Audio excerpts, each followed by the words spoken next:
नमस्कार, खबरें जारी न्यूज 24 पर मैं हूं आपके साथ मकसूद खान। खास पेशकश में बात होगी राजनीति के रणछोड़ की, क्योंकि 2024 के लोकसभा चुनाव का शंखनाद हो चुका है और उसके साथ ही देश की सियासत में सियासी सरगर्मी तेज है। एक तरफ बीजेपी और उसके सहयोगी दलों का एनडीए गठबंधन 400 प्लस का नारा दे रहा है, तो वहीं दूसरी तरफ है राहुल गांधी की अगुवाई में कांग्रेस का इंडिया गठबंधन, जो मोदी सरकार को हराने का दम भर रहा है। लेकिन चुनाव जैसे जैसे करीब आ रहे हैं, वैसे ही कांग्रेस को झटके पे झटके लग रहे हैं। कांग्रेस के बड़े बड़े नेता अपनी पार्टी का साथ छोड़ रहे हैं। कुछ ने बीजेपी का दामन थाम लिया, तो कुछ बीजेपी में आने की तैयारी में हैं, लाइन में लगे हैं। ऐसा नहीं है कि कांग्रेस से बीजेपी में जाने का यह कोई मामला नया हो। इससे पहले भी कई पूर्व मुख्यमंत्री कांग्रेस को छोड़कर बीजेपी के साथ जा चुके हैं, लेकिन इस बार वजह कई हैं। सवाल ये, आखिर क्या है चुनाव से ठीक पहले पाला बदलने की वजह, और कौन है सियासत के रणछोड़? देखिए हमारी ये खास रिपोर्ट। पहले जहां थे बीच में 2 बार इधर उधर हुए, लेकिन अब फिर से एक बार उधर ही हो गए। अब सब दिन के लिए परमानेंटली उधर ही रहे। चुनाव से पहले कांग्रेस को झटका। अपने नेता पिछले 10 सालों में हिंदुस्तान के राजनीतिक इतिहास ने वो सब कुछ देखा जिसे सिर्फ चुनावी एजेंडा बनाकर वोट बटोरने का जरिया बनाया जाता था। लेकिन मोदी सरकार के शासनकाल ने कथनी और करनी के फर्क को महीन कर दिया, और इसका सीधा असर विपक्ष के वजूद में देखने को मिला। ये बात सही है कि जब से केंद्र में मोदी सरकार आई है, विपक्ष लगातार खत्म होता जा रहा है और बीजेपी लगातार मजबूत हो रही है। प्रधानमंत्री नरेंद्र मोदी के सामने विपक्षी दल दिन रात कमजोर पड़ते जा रहे हैं। आंकड़े बताते हैं कि हाल के ही दिनों में 80,000 से ज्यादा कार्यकर्ता और नेता अपने दलों को छोड़ करके भारतीय जनता पार्टी में शामिल हो चुके हैं। इस बात का अंदाजा इसी से लगाया जा सकता है कि लोकसभा चुनाव की घोषणा होने के बाद से ही कांग्रेस और तमाम विपक्षी दलों के नेता भारतीय जनता पार्टी में शामिल हो चुके हैं।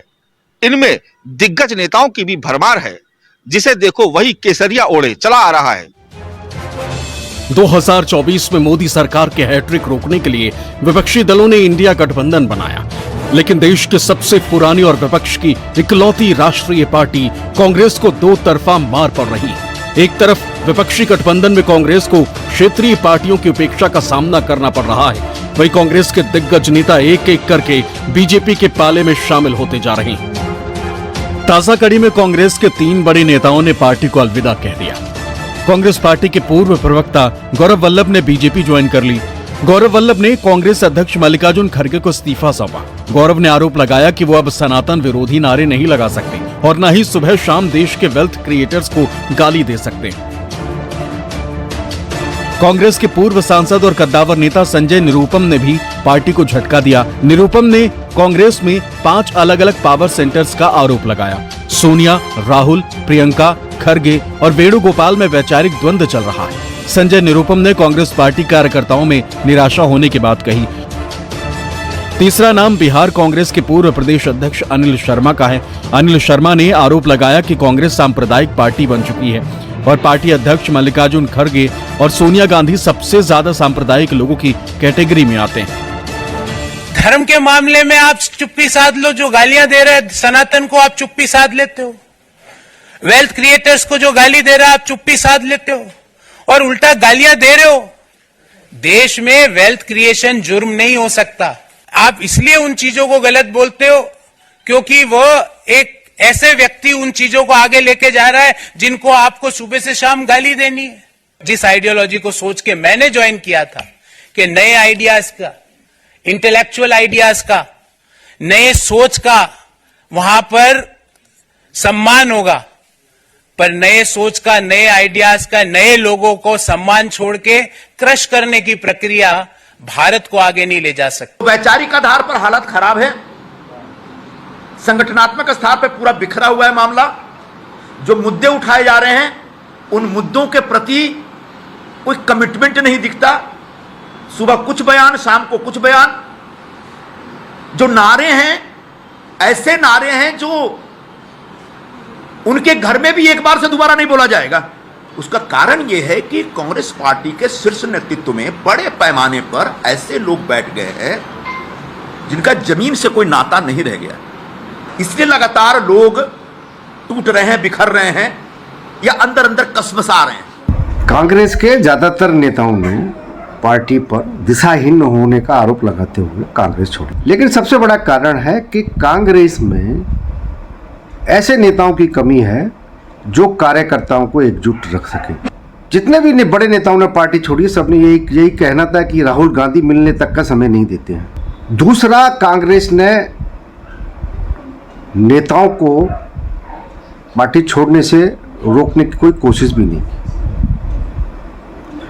इस कारण लगातार कांग्रेस के नेता पार्टी छोड़कर, ज्यादातर तो भारतीय जनता पार्टी में गए, कुछ एक दो अन्य दलों में भी गए हैं। भारतीय राजनीति में दल बदल कोई नई बात नहीं है, लेकिन बीते 5-7 सालों में पाला बदलने वालों की संख्या तेजी से बढ़ी है। राजनेता अब राजनीति को करियर के रूप में देखते हैं और नौकरी की तरह ही अपने फायदे के लिए पार्टी बदल लेते हैं। राजनीति के जानकारों का मानना है कि पिछले कुछ सालों में राजनीतिक विचारधारा का कोई महत्व नहीं रह गया। गौर करने वाली बात यह है कि राजनीति में हो रहे इस बदलाव का जनता भी दिल खोलकर स्वागत कर रही है। ऐसा नहीं है कि भारतीय जनता पार्टी के उगते सूरज को ही नेता सलाम कर रहे हैं। कई ऐसे नेता भी हैं जिन्होंने अपनी पहचान और राजनीतिक जमीन को वापस हासिल करने के लिए कांग्रेस की तरफ दोबारा रुख किया है।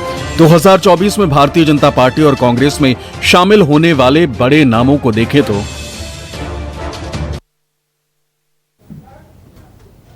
2024 के चुनाव का काउंटडाउन शुरू हो चुका है और सभी पार्टियों ने अपनी चुनावी तैयारियों को धार देना शुरू कर दिया है। देश में 543 सीटों पर महारण होने जा रहा है और ऐसे में इस बार सीधी लड़ाई बीजेपी और उसके सहयोगी दलों के एनडीए गठबंधन और विपक्ष के इंडिया गठबंधन के बीच होने जा रही है। लेकिन दिल्ली से लेकर छत्तीसगढ़, झारखंड से लेकर महाराष्ट्र, तेलंगाना से लेकर जम्मू कश्मीर और राजस्थान से लेकर अरुणाचल प्रदेश तक विपक्ष में मचे इस घमासान ने बीजेपी की बाँछें खिला दी। दल बदल की चेन में कई नाम सामने आए, लेकिन एक बड़ा नाम मध्य प्रदेश के पूर्व मुख्यमंत्री कमलनाथ का भी आया। हालांकि कमलनाथ बीजेपी में शामिल होने की बात को खारिज कर चुके हैं, लेकिन इतिहास गवाह है कांग्रेस के कई पूर्व मुख्यमंत्रियों ने पार्टी छोड़ी और बीजेपी में शामिल हो गए। इनमें सबसे पहला नाम आता है आंध्र प्रदेश के पूर्व मुख्यमंत्री किरण कुमार रेड्डी का, जिन्होंने 2023 में बीजेपी को ज्वाइन किया। बीजेपी में शामिल हुए आंध्र प्रदेश के मुख्यमंत्री थे किरण रेड्डी। बीजेपी ज्वाइन करते समय उन्होंने कहा कि कांग्रेस को गांधी परिवार चलाता है और खुद को ही वो राजा समझते हैं। दूसरा नाम आया पंजाब से, पंजाब के पूर्व मुख्यमंत्री कैप्टन अमरिंदर सिंह का नाम, जिन्होंने 19 सितंबर 2021 को बीजेपी का दामन थाम लिया। पंजाब की सियासत में कैप्टन अमरिंदर सिंह का नाम काफी बड़ा है, जो पंजाब से बाहर देश के दूसरे राज्यों में भी जाना पहचाना नाम है। बीजेपी कैप्टन के जरिए पंजाब को एक बड़ा सियासी संदेश देने और उनके सियासी अनुभव को 2024 के चुनाव में भुनाने की कवायद में लगी है। तीसरा नाम आता है हाल ही में बीजेपी से जुड़े महाराष्ट्र के पूर्व मुख्यमंत्री अशोक चव्हाण का, जिन्होंने साफ कह दिया कांग्रेस में जीतने की इच्छा शक्ति अब खत्म हो चुकी है और यही वजह है कि वो प्रदेश के हित में काम करने के लिए ही बीजेपी के साथ आए हैं। चौथा नाम कर्नाटक से है पूर्व मुख्यमंत्री एसएम कृष्णा का, जिन्होंने कांग्रेस छोड़कर बीजेपी को ज्वाइन किया। कर्नाटक के बड़े चेहरों में से एक हैं, यूपीए सरकार में विदेश मंत्री तक रह चुके हैं। पांचवा नाम है गोवा के पूर्व सीएम दिगंबर कामत का। छठा नाम उत्तराखंड के पूर्व मुख्यमंत्री विजय बहुगुणा का। सातवां नाम अरुणाचल प्रदेश के पूर्व सीएम पेमा खांडू का। आठवां नाम है उत्तराखंड के पूर्व सीएम एनडी तिवारी का, अब इस दुनिया में वो नहीं है। नौवां नाम है गोवा के पूर्व सीएम रवि नाइक का, 2000 में कांग्रेस छोड़ी, बीजेपी में शामिल हो गए, इसके बाद वापस लौटे कांग्रेस में 2002 में और 2021 में फिर से बीजेपी के खेमे में चले गए। ये तमाम वो नाम हैं जिन्होंने कांग्रेस का साथ छोड़ा, बीजेपी के साथ खड़े हो गए और इन सभी ने बीजेपी का दामन मोदी सरकार के कार्यकाल के दौरान थामा है। ऐसे में विपक्ष यह आरोप लगाता रहा है कि केंद्र सरकार की कार्रवाई से डरकर इन तमाम लोगों ने पार्टी का साथ छोड़ा, लेकिन वही बीजेपी कह रही है बीजेपी की विचारधारा से प्रभावित होकर ही ये तमाम लोग कांग्रेस से निकलकर बीजेपी में शामिल हुए हैं। हालांकि 24 के चुनाव में इनसे बीजेपी को कितना फायदा मिलेगा, जाहिर है यह देखना दिलचस्प होगा। भारतीय राजनीति के दल बदल के इतिहास में ये दो नाम किसी पहचान के मोहताज नहीं, जिन्होंने राजनीति की बिसात पर अपना वजूद बचाने के लिए हर पार्टी के साथ रिश्ते जोड़े और वक्त बदलने पर रिश्ता भी बदल दिया। एक तरफ लोक जनशक्ति के संस्थापक रहे रामविलास पासवान का नाम है, जो 9 बार सांसद रहे। नरसिम्हा राव और मनमोहन सिंह की दूसरी यूपीए सरकार को छोड़ वो हर प्रधानमंत्री की सरकार में मंत्री रहे। रामविलास पासवान तीसरे मोर्चे के सरकार में भी मंत्री रहे, कांग्रेस की अगुवाई वाली यूपीए सरकार में मंत्री बने और बीजेपी की अगुवाई वाली एनडीए सरकार में भी मंत्री रहे। वो देश के इकलौते राजनेता रहे जिन्होंने 6 प्रधानमंत्रियों की सरकारों में मंत्री पद संभाला।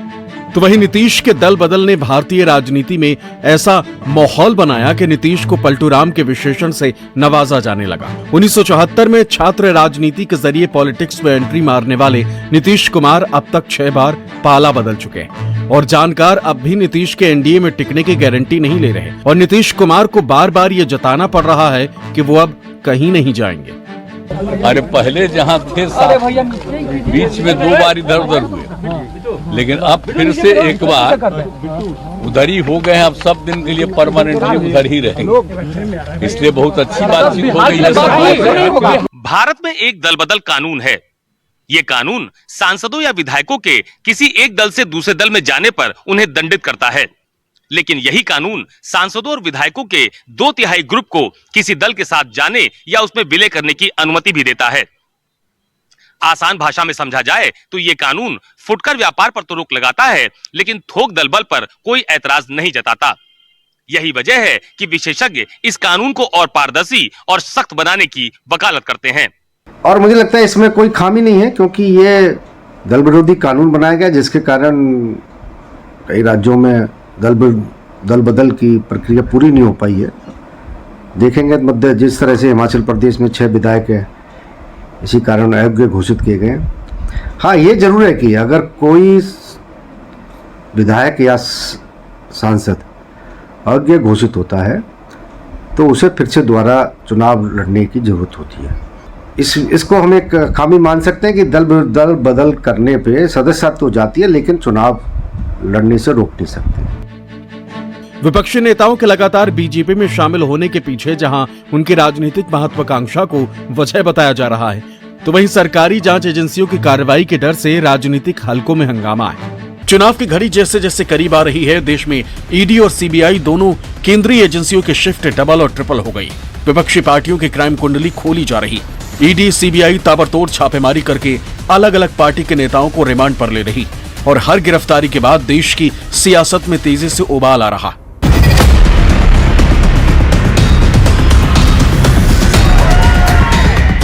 संसद में पीएम मोदी ने सख्त लहजे में कह दिया है कि भ्रष्टाचारियों पर कार्रवाई हो रही और होती रहेगी। साथ ही विपक्ष पर भ्रष्टाचारियों के महिमा मंडन का आरोप लगाया था। मैं ये तो समझता हूं कि आरोप जो है उनके लिए तो आप सोच सकते हैं, लेकिन जो गुनाह सिद्ध हो चुका है, जो सजा काट चुके हैं, जो सजा काट रहे हैं, ऐसे लोगों का महिमा मंडन करते हो आप। जिसको जितना जुल्म मुझ पर करना है कर ले, मेरी भ्रष्टाचार के खिलाफ लड़ाई चलती रही। जिसने देश को लूटा है उनको लौटाना पड़ेगा। अभी हाल ही में महाराष्ट्र के पूर्व सीएम और कांग्रेस नेता अशोक चव्हाण ने कांग्रेस को छोड़ बीजेपी का दामन थाम लिया। उन्होंने साफ कहा कि कांग्रेस खत्म हो चुकी है और पार्टी के अंदर जीत की इच्छा शक्ति खत्म हो चुकी है। हाल के दिनों में जिस तरह से ईडी और सीबीआई के छापे लगातार नेताओं के घरों पर पड़ रहे हैं, उससे ये सवाल उठने लगे हैं कि क्या विपक्षी नेताओं को जानबूझकर टारगेट किया जा रहा है? क्या नेताओं को डराने की साजिश है? क्या नेताओं पर कार्रवाई राजनीति से प्रेरित तो नहीं? छापेमारी नेताओं पर ये कोई बीजेपी सरकार में हो रहा ऐसा नहीं है। मुझे याद है नितिन गडकरी जी भाजपा के राष्ट्रीय अध्यक्ष बने थे, पूर्ति घोटाले के नाम पे कितने छापे उनके ऊपर पड़े थे, और जब वो अध्यक्ष पद उन्होंने छोड़ दिया, राजनाथ जी अध्यक्ष बन गए, उसके बाद से छापे ठंडे पड़ गए थे, नहीं पड़े थे। तो ये कोई पहली बार ऐसा नहीं हो रहा है। और सिर्फ छापे की कार्रवाई या जांच की वजह से कोई पार्टी छोड़ता है, मैं ऐसा नहीं मानता हूं। मेरा मानना है कि जब तक जनता, किसी भी नेता को यह नहीं लगता कि जनता का मूड क्या है, यानी एक मौसम विज्ञानी की तरीके से वो जनता के मनोभाव को समझता है और उसे लगता है कि हम यहां जाएंगे, इस पार्टी के साथ जाएंगे तो हमारा कैरियर बेहतर होगा, तब वो जाता है। एक तरफ भ्रष्टाचार है, घोटाला है, जांच है, गिरफ्तारी है और रिमांड है, तो वहीं दूसरी तरफ विपक्ष के सवाल है, चुनाव के डर से ईडी के दुरुपयोग करने का आरोप है, सियासत है और प्रदर्शन है।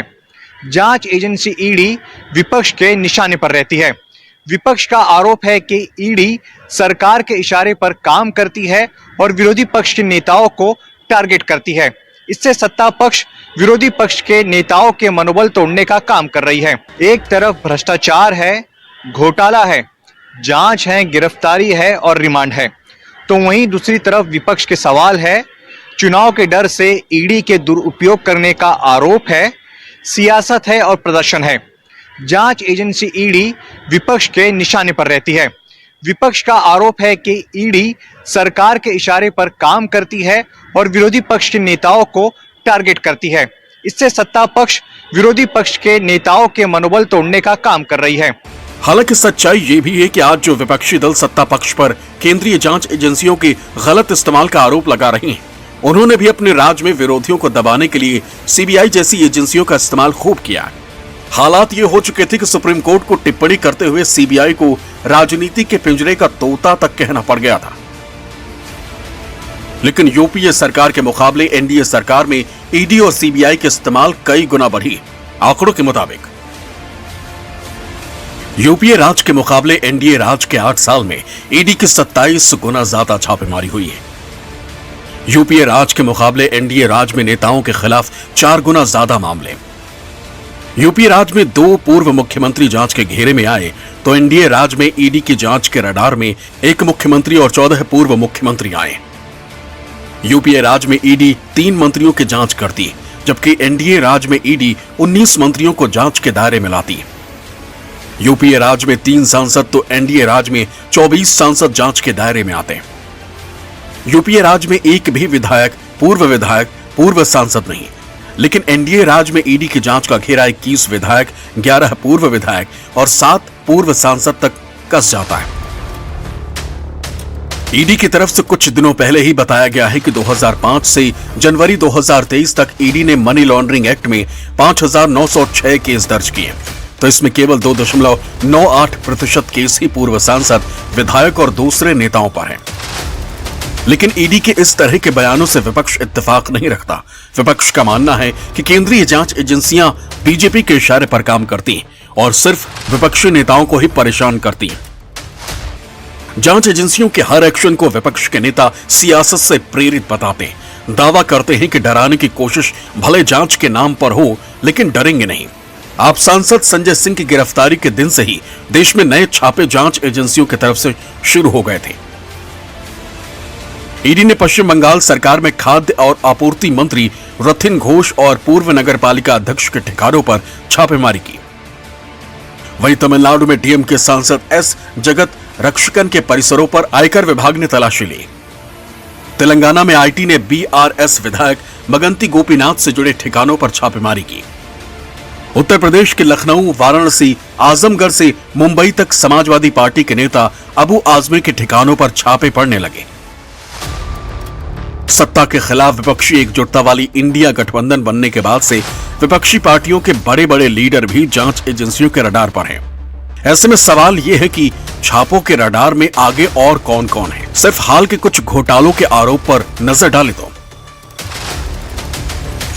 तो क्या स्कूल भर्ती घोटाले के आरोप में आगे ममता बनर्जी के भतीजे अभिषेक बनर्जी को गिरफ्तार किया जा सकता है? क्या रेलवे भर्ती के बदले जमीन घोटाले के आरोप में आगे तेजस्वी यादव भी गिरफ्तार किए जा सकते हैं? दिल्ली के सीएम अरविंद केजरीवाल की गिरफ्तारी के बाद पार्टियों के टॉप लीडर पर सख्त कार्रवाई की गुंजाइश और बढ़ गई। साथ ही जिस तरह आप नेताओं की गिरफ्तारी हुई और उनसे पूछताछ का सिलसिला जारी है, उसने भी छोटे दलों में डर बैठा दिया। तेजस्वी यादव या अरविंद केजरीवाल अकेले नहीं हैं, बल्कि इस दायरे में कई और भी नेता हैं। फारूक अब्दुल्ला जम्मू कश्मीर क्रिकेट एसोसिएशन को मिले फंड की अनियमितता को लेकर ईडी की जांच के घेरे में हैं। उनसे पूछताछ हो चुकी है। उनके बेटे उमर अब्दुल्ला भी मनी लॉन्ड्रिंग केस में ईडी की जांच के दायरे में हैं, पूछताछ हो चुकी है। महबूबा मुफ्ती के खिलाफ ईडी जम्मू कश्मीर बैंक मामले में जांच कर रही है। पंजाब में आम आदमी पार्टी के नेता राघव चड्ढा का नाम दिल्ली के शराब घोटाले में ईडी के सप्लीमेंट्री चार्जशीट के दौरान आया। पंजाब में ही कांग्रेस के पूर्व सीएम चरणजीत सिंह चन्नी के खिलाफ अवैध खनन मामले में ईडी जांच कर रही। दिल्ली में सोनिया गांधी, राहुल गांधी और कांग्रेस अध्यक्ष मल्लिकार्जुन खड़गे से नेशनल हेराल्ड केस में ईडी पूछताछ कर चुकी। उत्तर प्रदेश में अखिलेश यादव गोमती रिवर फ्रंट घोटाले में आरोपी हैं। सीबीआई और ईडी दोनों की जांच चल रही।